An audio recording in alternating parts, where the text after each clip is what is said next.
Rei do meu coração, seja minha fortaleza, minha fonte eterna és, oh minha canção.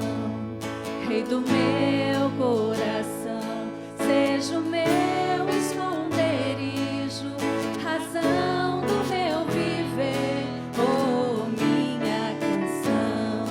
Tu és bom, bom, bom. Tu és bom, bom, bom. Tu és bom, bom, bom. Tu és bom, bom, bom. Rei do meu coração, seja o vento a soprar, minha âncora no mar, oh minha canção. Rei do meu coração, seja o fogo a queimar, a voz a ecoar, oh minha canção. Rei do meu coração, seja o vento a soprar, minha âncora no mar, oh minha canção. Rei do meu coração, seja o fogo a queimar, a voz a ecoar, oh minha canção. Tu és bom, bom, oh, tu és bom, bom, oh, tu és bom, bom, oh, tu és bom, bom, oh.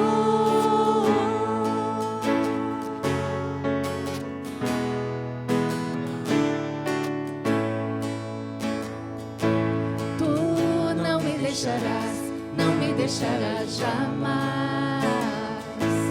Tu não me deixarás, não me deixarás jamais. Tu não me deixarás, não me deixarás jamais. Tu não me deixarás, não me deixarás jamais. Tu és bom, bom, bom. Tu és bom, bom, bom. Tu és bom, bom, bom. Tu és bom, bom, bom.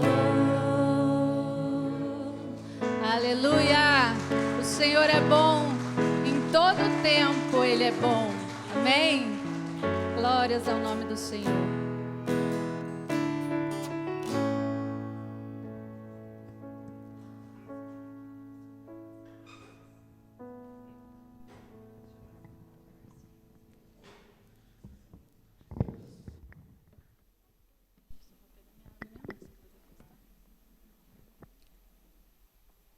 Amém. Eu gostaria de convidar as crianças que estão aqui para vir à frente. A pastora pediu que eu orasse por vocês. Venham, crianças lindas, geração eleita do Senhor, sacerdócio real, nação santa. Amém? Herança, a nossa herança, porque os filhos são herança do Senhor. Aleluia, por cada uma dessas vidas que estão aqui hoje e por aquelas que virão, eu sei. Amém? Senhor, nós queremos neste momento, Pai, te glorificar mais uma vez pela vida dos teus pequeninos, dessas crianças tão preciosas que o Senhor tem nos confiado para ensinar os teus caminhos. Que o Senhor nos dê sabedoria para instruí-los de acordo com a sua palavra, de acordo com a sua vontade. Que em nome de Jesus essas crianças possam resplandecer a luz de Cristo dentro das suas casas, possam resplandecer a luz de Cristo na escola, possam resplandecer a luz de Cristo onde estiverem, Senhor. Em nome de Jesus, Pai, Nós cremos e confiamos que o Senhor tem um chamado para cada um deles. Por isso nós já te pedimos que o Senhor já os capacite, que o Senhor os prepare, Senhor, derrame sobre eles os dons para que eles precisam para poder te servir, te honrar e te glorificar por toda a vida deles. Que em nome de Jesus os pés não desviem nem para a direita e nem para a esquerda, mas que eles sempre estejam, Senhor, nos teus átrios, glorificando o seu nome, em nome de Jesus. Amém. Amém. Fala com eles, Pai, em nome de Jesus. Amém. Amém. Graça e paz, amados. Outro dia nós tínhamos aqui só o Isaac e a Carol. Hoje nós já temos 5 crianças. De manhã nós tivemos mais do que 5, se eu não me engano. Mais do que 5, né? E isso mostra que é uma igreja que tem vida. Não é? Quando eu vejo uma igreja onde só tem gente idosa, eu fico preocupada. Não é? Porque o idoso, né, é mais fácil aí de caminhar, né, para o eterno. Agora, o jovem, a criança, é vida. Não é? Então, eu tenho orado mesmo para que Deus traga adolescentes, jovens, crianças, né? Porque eles não são o futuro da igreja, eles são a igreja, não é? E hoje nós estamos aqui com poucas crianças, já tivemos muitas, mas eu creio que Deus está restaurando, está trazendo e vai continuar trazendo crianças, adolescentes e jovens. Eu creio, para a glória dele. Porque também o Senhor conhece o desejo do nosso coração, né? De trabalhar com as crianças, de fazer projetos, né? Nós temos aqui um terreno aqui na frente ainda, que precisa ser construído o templo, né? Porque aqui é provisório. Mas nós já temos planos e projetos para essas crianças. Nós já temos planos aqui de trabalhar com as crianças do bairro, não é? De fazermos aí um reforço escolar, aula de informática, né? Cursinho para cursos. Nós temos ideias, nós temos planos que eu creio que sejam mesmo do coração de Deus para o nosso coração. Como igreja, né? O propósito de Deus de se fazer conhecido entre todos os povos, né? E nós estamos aqui para cumprir o propósito do Senhor. Hoje pela manhã tivemos uma festa, né? Uma festa de batismo. Eu fico muito feliz porque nós vemos assim que é Deus aumentando a sua família, não é? E nós ficamos felizes porque é Deus aumentando a família aqui, na família Castelo Branco. E eu fico muito feliz, meu coração é muito grato a Deus por tudo que Ele está fazendo, por tudo que Ele já fez e eu creio continuará fazendo, né? Então, hoje pela manhã nós praticamente fechamos o estudo sobre o extraordinário de Deus, né? Se você não pôde estar aqui, depois você tem a oportunidade de ver aí nas nossas redes sociais, depois que for editado o vídeo, né? Aí o Laércio faz esse favor para nós aí de colocar, né, nas redes sociais. Você pode acompanhar lá todos os estudos do extraordinário. São estudos que realmente falam ao nosso coração. E hoje à noite, eu disse que fecharia, né, o estudo com mais uma palavra sobre isso. E a palavra desta noite é como viver o plano extraordinário de Deus para nós. Por quê? Porque nós temos falado muito de sermos pessoas extraordinárias, nós temos falado de vivermos o plano extraordinário de Deus para nós como igreja. Nós temos falado muito sobre isso, fazer Deus conhecido, que esse é o plano extraordinário de Deus para nós como igreja. Mas aí nós paramos e pensamos, como podemos fazer isso, não é? Como podemos fazer isso? Já temos estudado sobre isso o mês todo, falado sobre isso, né? Mas para fechar hoje com chave de ouro. Eu quero que você preste bastante atenção. A palavra é breve, mas que você fique bem conectado, bem ligado com a palavra de Deus, através do Espírito Santo de Deus, porque eu sei que Ele vai falar ao seu coração para selar tudo que você aprendeu nesses dias. Nós vamos ler 2 textos para começar. Na verdade, são 2 versículos. Um está lá em Gênesis, capítulo 1, verso 26, que também você conhece muito bem esse texto. Gênesis, capítulo 1, verso 26. Primeiro livro da Bíblia, capítulo 1, verso 26. A palavra do Senhor diz assim: Então disse Deus: façamos o homem à nossa imagem, conforme a nossa semelhança.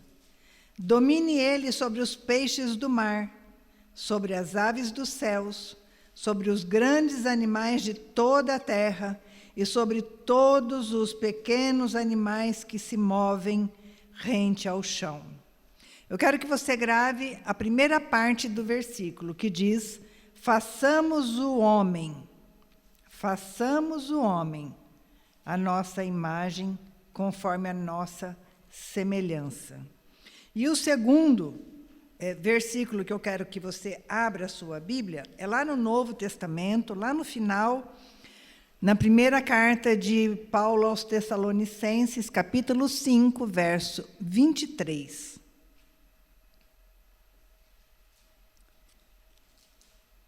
1 Tessalonicenses 5, 23. A palavra do Senhor diz assim: que o próprio Deus da paz os santifique inteiramente, que todo o espírito, a alma e o corpo de vocês sejam preservados irrepreensíveis na vinda do nosso Senhor Jesus Cristo. Nós lemos 2 textos que falam de 3 pessoas. Na verdade, o primeiro texto fala de 3 pessoas em uma só, que é Deus Pai, Deus Filho, Deus Espírito Santo.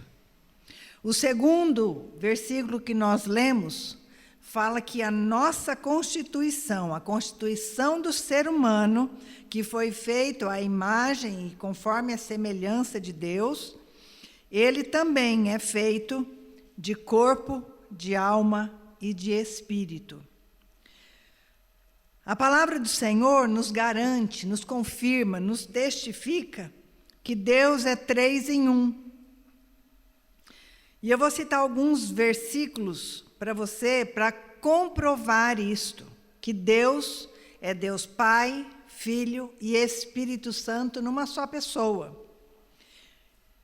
Então, eu vou dar as referências para que você possa, aquelas pessoas que anotam, estar anotando, porque isso é muito bom, anotar faz crescer, faz você meditar mais na palavra e crescer na palavra do Senhor. Então, em Atos, capítulo 10, verso 38, diz: como Deus ungiu a Jesus, olha aí a palavra, Deus e Jesus, Deus Pai e Deus Filho, como Deus ungiu a Jesus de Nazaré com o Espírito Santo. Olha aí os 3 em 1 novamente.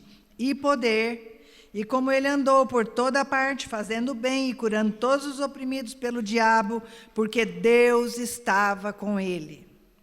Mateus capítulo 3, verso 16 e 17 diz: assim que Jesus foi batizado, saiu da água, naquele momento os céus se abriram e ele viu o Espírito de Deus descendo como pomba e pousando sobre ele. Então uma voz do céu, olha Deus falando, Jesus sendo batizado, o Espírito Santo sobre ele, e Deus dizendo: este é o meu Filho amado, em quem me agrado.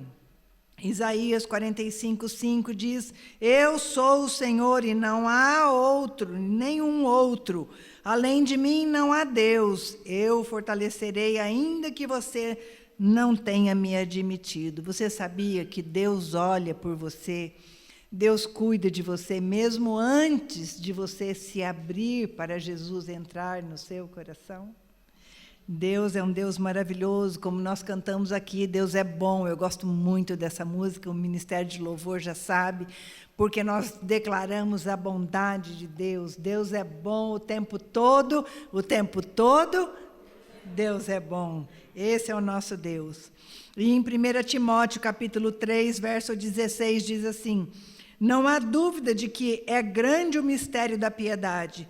Deus foi manifestado no corpo, justificado no Espírito, visto pelos anjos, pregado entre as nações, crido no mundo e recebido na glória. Olha aí, esse Deus soberano.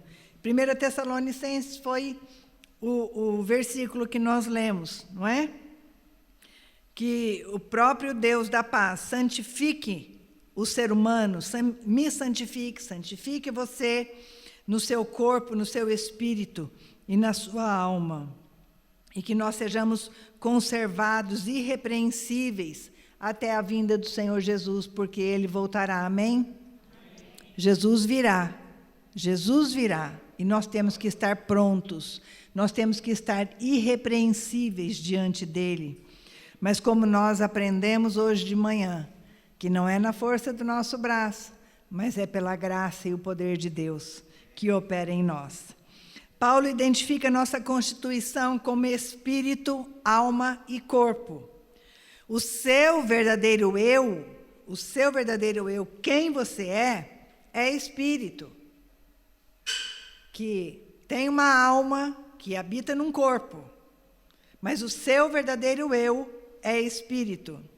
O corpo é o exterior de nós, onde nós temos a manifestação dos 5 sentidos: audição, paladar, visão, olfato e o tato. Esse é o exterior, onde nós temos os 5 sentidos. Mas a alma vai muito além da vontade, das emoções, porque ela é muito mais complexa. A alma de um ser humano é o que o torna único. Por quê? É a essência dele, é a alma dele. Nosso espírito é a fonte de vida, é o nosso ser. Se o espírito de uma pessoa é retirado do corpo, esse corpo desaba, esse corpo fica sem vida. E eu queria ilustrar para vocês que hoje eu estava pensando sobre isso: corpo, alma e espírito. E eu fiquei meditando nessa mensagem e pensando que lá na minha casa nós gostamos bastante de ovo cozido. E eu fiquei imaginando sobre o corpo, a alma e o espírito como, por exemplo, um ovo, não é? O ovo tem a casca, seria o exterior, seria o nosso corpo. A clara seria a nossa alma, onde nós temos as nossas emoções, os nossos pensamentos, as nossas vontades, onde está ali a nossa essência. Mas a vida dentro do ovo é gerada onde? Na gema. É o nosso espírito, aquilo que vai lá no profundo, aquilo que está lá dentro, é onde é gerado vida em nós. A vida do Espírito de Deus, através do nosso espírito, gera vida. O Espírito de Deus no nosso espírito nos traz vida. Quando Deus criou o homem do pó da terra, soprou em suas narinas o fôlego de vida. O corpo já existia, foi feito do pó da terra, mas ele ainda não era alma vivente, ele não tinha vida ainda. E Deus sopra nas suas narinas o fôlego de vida. O Espírito é o trono da nossa vida. Tanto o nosso corpo, que é o exterior, quanto o nosso espírito, que fica lá no nosso interior, eles podem influenciar a nossa alma. Sabia disso? Pode influenciar as suas emoções, aquilo que você pensa. É o espírito e o corpo que influenciam. Depende muito de como você anda, se anda pela carne, pelo corpo, ou se você anda pelo espírito. Pode influenciar a sua alma. A alma é o intermediário entre um e outro. No domingo passado, nós falamos muito sobre o coração, não é? O coração fica no limite do espírito com a alma. É onde fica o coração. Por isso que lá em Hebreus fala que a palavra de Deus, ela discerne, ela separa entre juntas e medulas para ver a intenção do coração. Nós falamos que as coisas que têm que acontecer no coração, elas não podem ficar só na mente. Vocês se lembram disso? Elas não podem ficar só na mente, elas têm que descer ao coração. Mas onde que ele aparece em tudo isso? Aí sim, se você quiser anotar, Hebreus capítulo 4, verso 12 diz: pois a palavra de Deus é viva e eficaz, e mais afiada que qualquer espada de 2 gumes. Ela penetra ao ponto de dividir alma e espírito, juntas e medulas, e julga os pensamentos e a intenção do coração. É a palavra de Deus que é poderosa como uma espada para chegar entre a alma e o espírito e dividir. E se ela julga os pensamentos, o que está entre a alma e o espírito? É o coração, porque é no coração que a intenção é julgada, é vista a intenção do nosso coração. O escritor de Hebreus se refere à região onde a alma e o espírito se encontram. Eu não sei se vocês se lembram, quando a gente estuda lá, eu acho que no primário, não sei quando que a gente estuda isso, mas que tem aqueles círculos de intercessão, sabe? A Nicole sabe bem disso, né, Nicole? Você é boa de memória. Tem aqueles círculos de intercessão, sabe? Quando você estuda que um converge no outro, assim é a nossa alma e o nosso espírito. E no meio dessa intercessão entre um e outro está o coração, está o nosso coração. E a alma é constituída das nossas convicções, dos nossos propósitos, das motivações mais profundas com relação ao nosso espírito. Em algum aspecto, ele é aquilo a que muitos se referem como intuição. Sabia disso? Muitos falam, eu tive uma intuição. Mas, na verdade, outros falam que é o que está no subconsciente. Mas os dois estão interligados com o coração. Quando a pessoa morre, o espírito, juntamente com a alma, parte e vai para o lugar eterno, para o seu lar eterno. O coração, então, incorpora para a alma e o espírito, que é, então, o núcleo do ser humano. Então, você não pode esquecer que o núcleo da sua vida, onde é gerado vida, é lá no seu espírito. Por isso que, na mensagem desta noite, eu quero trazer para você como viver o extraordinário de Deus. Por enquanto, nós ainda não estamos entendendo muito bem onde essa mensagem vai chegar, mas ela vai chegar justamente aí no âmago do seu ser. Por quê? Porque é aí que se discerne a intenção do seu coração. Se você vai caminhar de um lado ou de outro, nós temos escolhas. Nós podemos fazer escolhas para onde eu estou indo, onde eu estou pisando, qual caminho eu estou trilhando. Nós podemos escolher. 1 Coríntios capítulo 6, verso 17. Mas aquele que se une ao Senhor é um espírito com Ele. Aquele que se une ao Senhor é um espírito com Ele. Então, aquele que não é salvo, seu espírito está nas trevas. Não há vida nessa pessoa. Já os que são salvos têm vida pelo Espírito Santo de Deus. Quando nós somos salvos, nós recebemos o Senhor, nós recebemos o Espírito Santo. Quando somos batizados, quando confessamos o Senhor como nosso Senhor e Salvador, nós recebemos o selo do Espírito Santo. O nosso espírito se torna perfeito e então nós recebemos a plenitude de Jesus Cristo, como nós falamos hoje pela manhã. Quando somos salvos não apenas para a vida eterna com Deus, não apenas para o perdão dos nossos pecados, mas nós somos salvos para que possamos viver essa essência de Deus que agora faz parte do meu ser. É a plenitude de Jesus Cristo. Mas a nossa alma vai sendo salva. A nossa alma vai sendo salva, é aquilo que eu digo. É um processo, nós temos que buscar essa transformação. Aquilo que eu fiz ontem que não agradou a Deus, hoje eu procuro não fazer. Claro que amanhã eu posso fazer outra coisa, mas aquilo que eu fazia eu já não faço mais. E assim nós vamos mudando a nossa vida. Nós vamos mudando e buscando a santidade de Deus para a nossa vida. É assim que é o salvo, o crente em Cristo Jesus. Ele procura andar nos caminhos do Senhor, ele procura andar pelo Espírito de Deus. Ele deixa que a palavra implantada, conforme diz em Tiago, capítulo 1, verso 19, 20 e 20 até o 22, diz que a palavra é implantada no coração, porque com o coração é que se crê. Então, a palavra pregada, a palavra que é ensinada, ela é implantada no nosso coração, para que nós possamos viver esse processo da alma, de buscar a salvação, de buscar a santificação, de buscar a perfeição.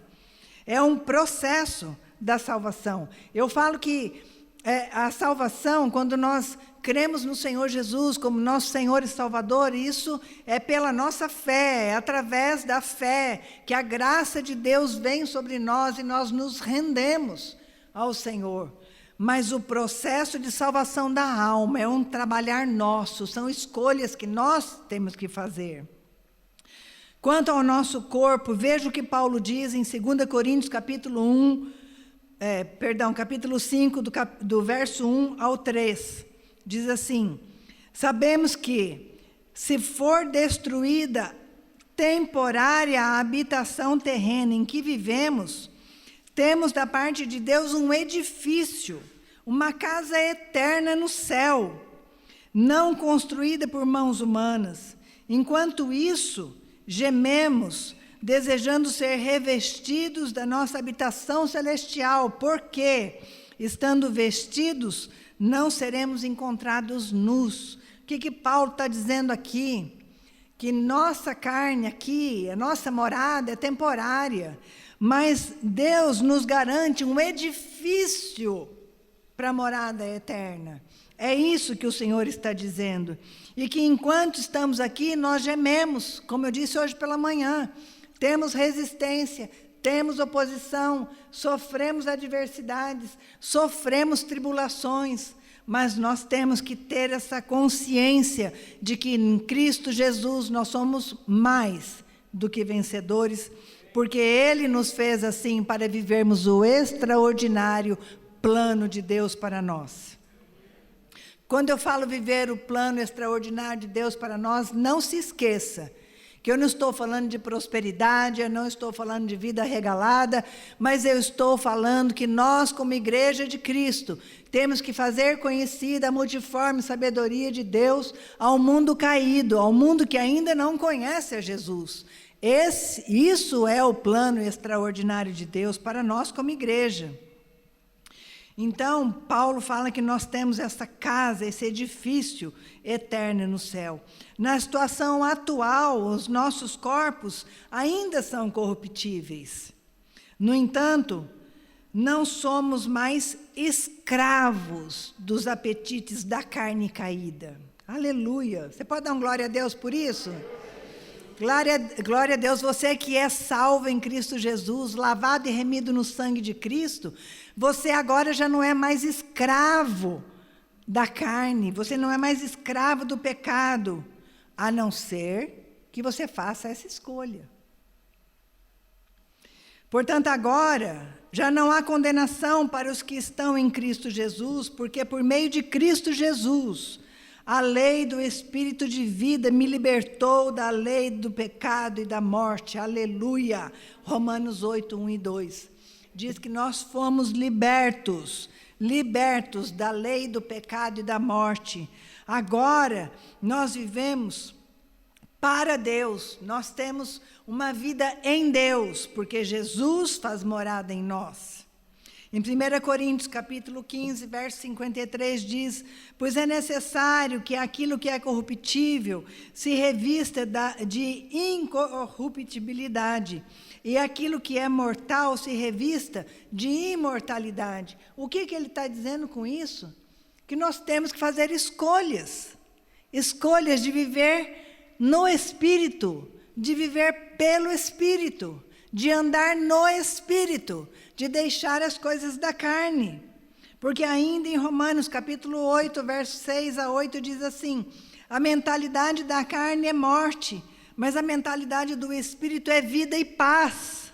Aleluia! A mentalidade da carne é inimiga de Deus, porque não se submete à lei de Deus, nem pode fazê-lo. Quem é dominado pela carne não pode agradar a Deus. Isso é palavra do Senhor. É Paulo exortando aos romanos que a nossa carne não pode agradar a Deus, a não ser que você viva pelo Espírito, que você ande no Espírito. Se nossas mentes estiverem se alimentando da nossa carne e não do nosso Espírito, se a mente estiver sendo alimentada por aquilo que eu desejo na minha carne e não por aquilo que está no meu espírito, não poderemos viver na esfera da lei do Espírito da vida, porque ainda estaremos presos à lei do pecado e da morte. E isso explica porque muitas pessoas dentro das igrejas não vivem de modo diferente do que as pessoas do mundo.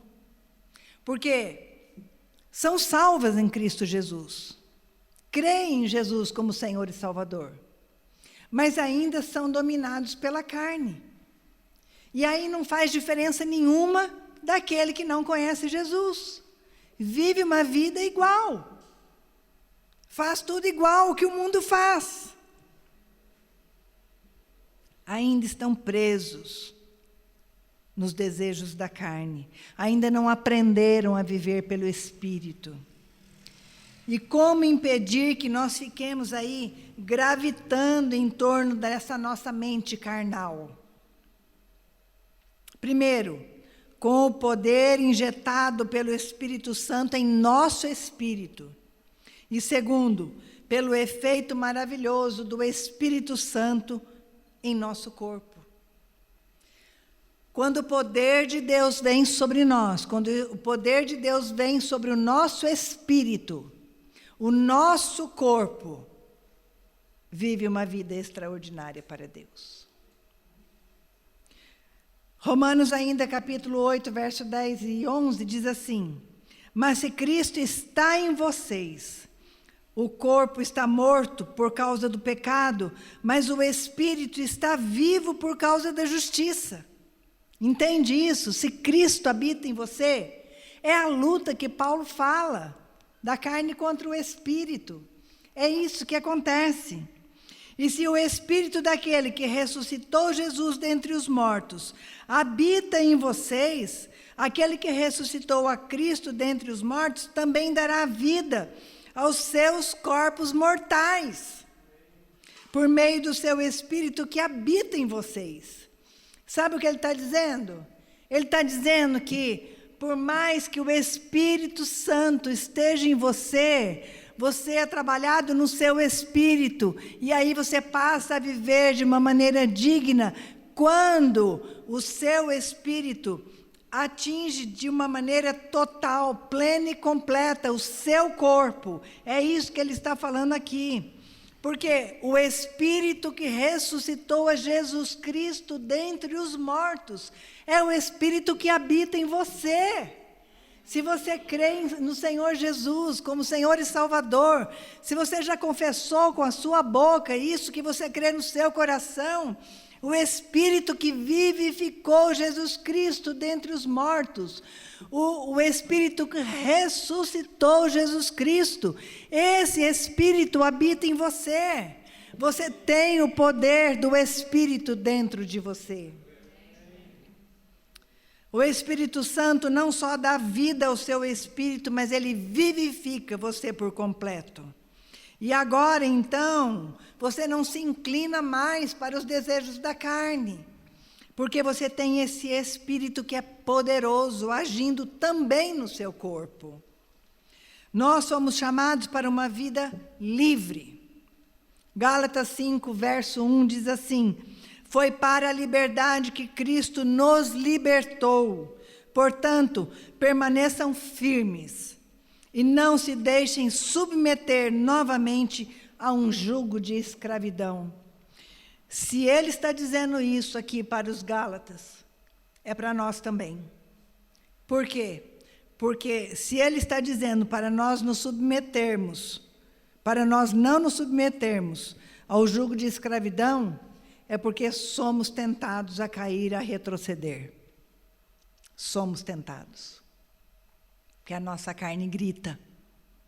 Porque a nossa carne quer os prazeres. Então, se ele está dando essa advertência, é para dizer, olha, você foi livre.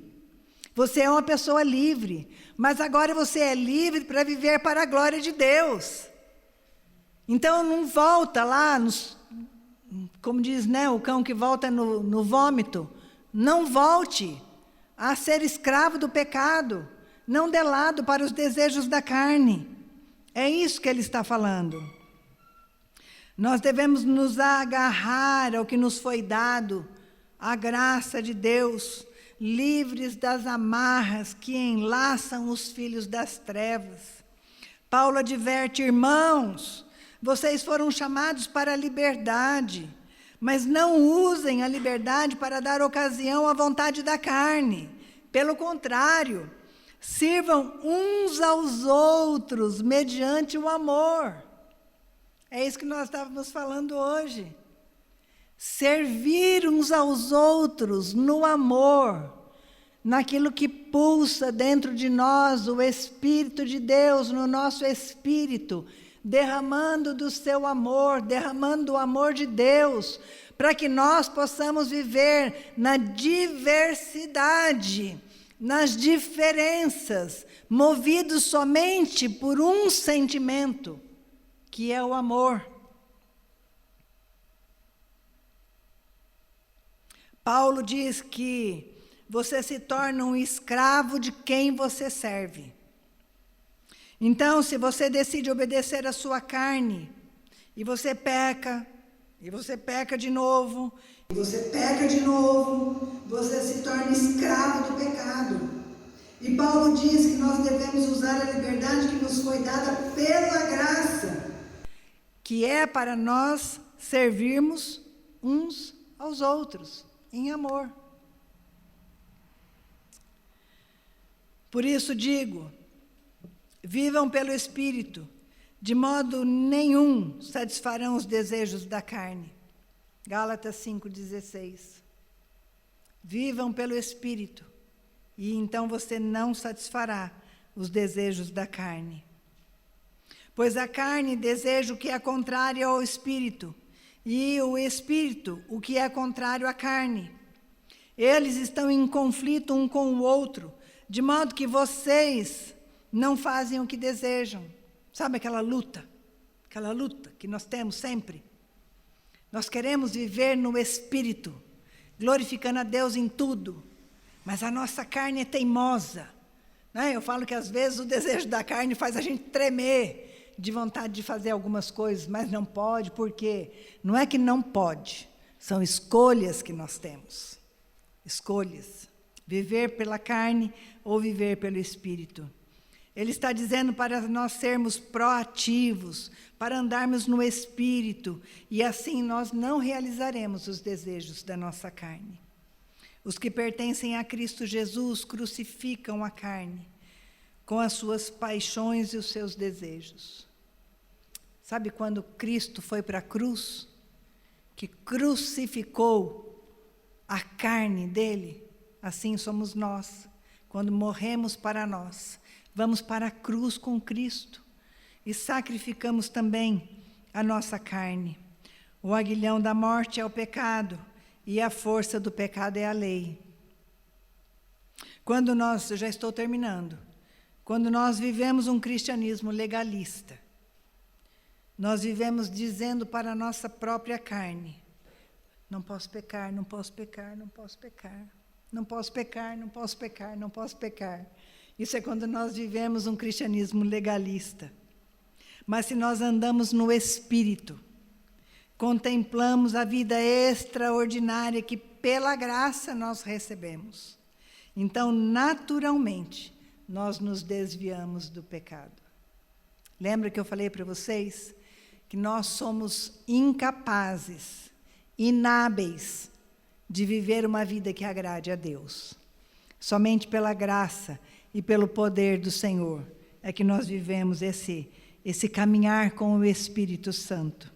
E para concluir, vejamos o que Paulo diz: apresente seu corpo como sacrifício vivo, fique no Espírito, renove a mente, e que a transformação comece, e que a mudança de paradigma comece agora.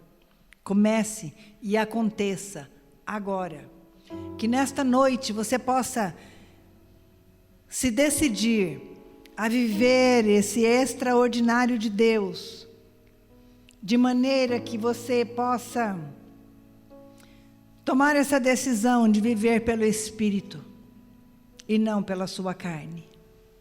Que você busque a graça de Deus, para que Ele te capacite pelo poder do Espírito Santo que está em você, para que você tenha uma vida santa, uma vida diferente, uma vida pura diante do Senhor, para glorificar o nome dEle, para exaltar o nome dEle, porque nós, como igreja, nós vivemos para isso.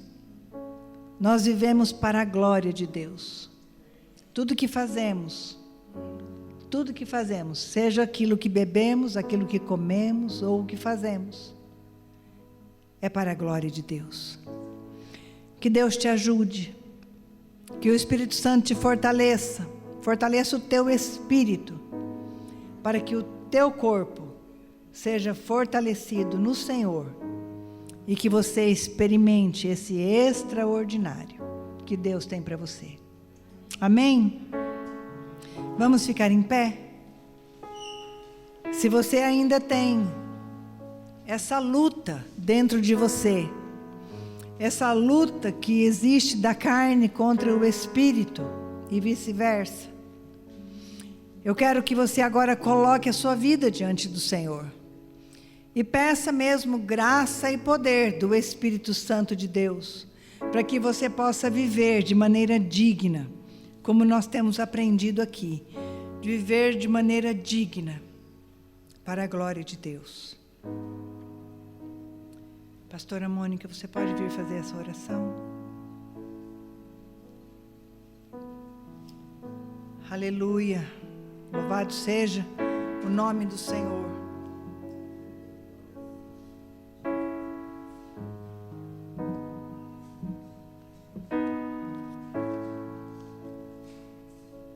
Oremos. Pai, como é bom saber que o Senhor nos ama. Não só nos criaste à tua imagem e semelhança, mas principalmente não tem desistido de nós. Obrigada, Senhor, porque mesmo na nossa infidelidade, o Senhor permanece fiel. O Senhor nos amou quando ainda éramos pecadores, e amou de tal maneira, Senhor, de uma maneira tão especial, de uma maneira tão inexplicável, Senhor, que o Senhor desejou habitar dentro de nós. Como é, Senhor, incompreensível para nós, nós que somos esses seres humanos, Senhor, egoístas, mentirosos, corruptos, teimosos. E mesmo assim o Senhor nos amou. E mesmo assim o Senhor desejou habitar dentro de nós. Obrigada porque agora, com a Tua presença, a presença viva do Teu Espírito dentro de nós, temos essa esperança de sermos renovados, restaurados, transformados, Pai. De sermos restaurados à imagem e semelhança da Tua criação, Pai. Obrigada porque agora a presença viva do Teu Espírito, que ressuscitou Cristo dos mortos, das trevas, temos a esperança de sermos, ó Pai, não somente vivificados agora em vida, mas ressuscitados em corpos celestiais. Oh, aleluia! Quando essa vida passar, temos a esperança de habitar num corpo incorruptível, Senhor. Nós somos gratos, Pai, por esse amor tão tremendo. Pai, eu quero orar para que o Senhor abençoe os Seus filhos nesta noite, para que o Senhor abençoe a Tua igreja, para que o Senhor nos abençoe de forma que possamos viver nessa dimensão, Pai. Como Paulo que declarou: já não sou eu quem vivo, mas Cristo vive em mim. Quando de fato não ser mais a nossa carne, não ser mais o nosso eu quem comandar as nossas vidas, poderemos declarar: não mais vivemos por nós mesmos, mas Cristo é que vive em nós. Nós queremos viver essa dimensão, Senhor, onde o Teu Espírito que nos guia em nossas fraquezas, que intercede por nós, que nos guia a toda a verdade, como Jesus declarou. Nós queremos viver nessa dimensão do Espírito, sendo guiados pelo Espírito Santo de Deus, sendo guiados pela Tua verdade, que é a palavra, que é Cristo revelado em nós. Nós queremos viver, Senhor, nessa vida de vitória sobre o pecado, de vitória sobre todas as obras da carne, porque a Tua palavra diz que nós devemos seguir a santificação, porque sem ela ninguém verá a Deus. E nós esperamos, nós temos essa expectativa, nós esperançamos o dia em que Jesus voltará e nos encontrará íntegros, como nós lemos hoje nesta noite, íntegros, incorruptíveis, por causa da ação do Espírito Santo em nós, que regenera o espírito, que regenera a alma e que regenerará o corpo. Obrigada, Senhor. Trabalhe em nós a boa obra que o Senhor começou um dia, quando nós declaramos Cristo como Senhor e Salvador das nossas vidas. Completa essa boa obra, Senhor, para a glória de Ti mesmo. Eu me lembro, Senhor, da canção que diz que nós somos humanos e erramos, mas nós queremos melhorar. Nós não queremos ser humanos terrenos, nós queremos ser seres espirituais. Nós queremos ser filhos espirituais. Nós não queremos ser crentes carnais, nós queremos ser crentes espirituais. Então trabalhe em nós, Papai. Nós pedimos e nós Te agradecemos em nome de Jesus Cristo. Amém.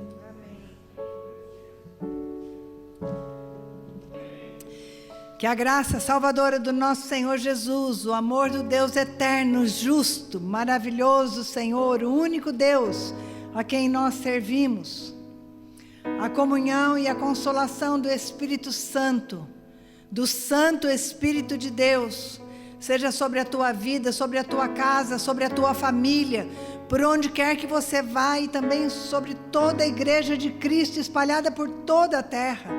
E se assim você crê, você diz: amém. Glória a Deus. Um bom restante de domingo, uma boa semana. Deus te abençoe. Você que está aí do outro lado da tela, que vai ouvir essa mensagem ou que já está ouvindo, venha participar conosco no presencial. Deus tem feito maravilhas aqui também, e eu conto com a sua presença. Deus te abençoe. Um beijo no seu coração.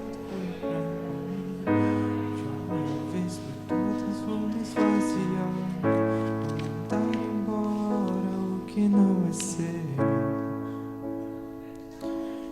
perdoa que eu te entristeci. Não pensei em Cristo, só pensei em mim. Me ajude a melhorar, me ajude a melhorar. Sozinho eu não consigo mais, eu sei. Sou humano, eu só sei errar. Me ajude a melhorar, me ajude a melhorar. Sozinho eu não consigo mais, eu sei. Sou humano, eu só sei errar. Me ajude a melhorar.